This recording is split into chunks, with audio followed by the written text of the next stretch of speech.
How do you get a mortgage? Well, first, how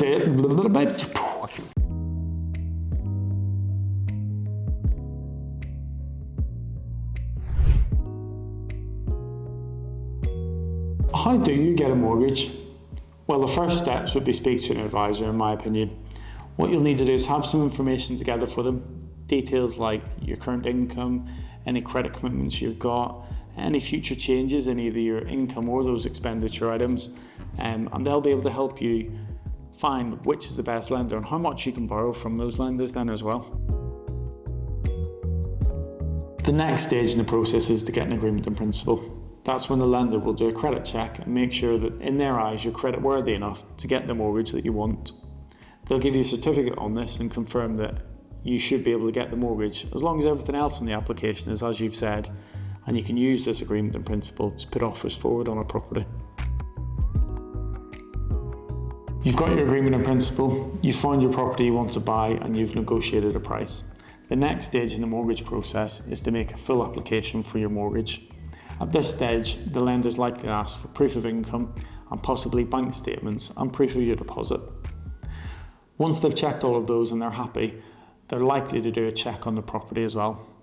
This is to make sure that you're not paying over the odds, and should they, in the unlikely event, need to repossess the property, it's worth enough money for them to get the mortgage back. With the valuation during the mortgage process, you do have some options here. The mortgage lender is likely to pay for, or at least subsidise, a valuation for mortgage purposes. That's for their own means, to make sure the property is worth what you're paying for it, so should they need to repossess it, it's going to pay their bills back. You might want to get a more in-depth one. There's options here, a full survey or a home buyer's report, which is likely to give you some guidance as to whether you should get any additional works done.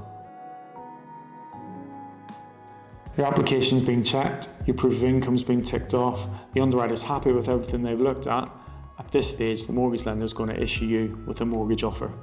That mortgage offer is in essence the lender putting the money on the table so you can buy the property. They may put some other conditions with this mortgage offer. For example, if you said you're going to pay something off during the application process, they'll want to check or have confirmation that just after completion you're going to have this paid off.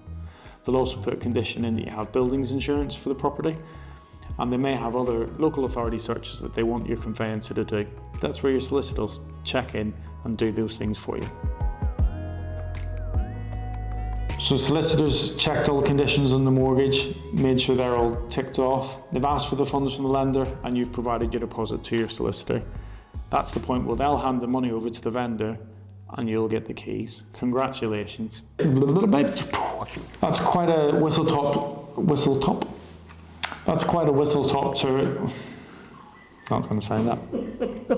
That's quite a shortened version of the full mortgage application process. If you have any other questions or anything in there that you think might cause more concerns for you, speak to an advisor and they'll be sure to help out.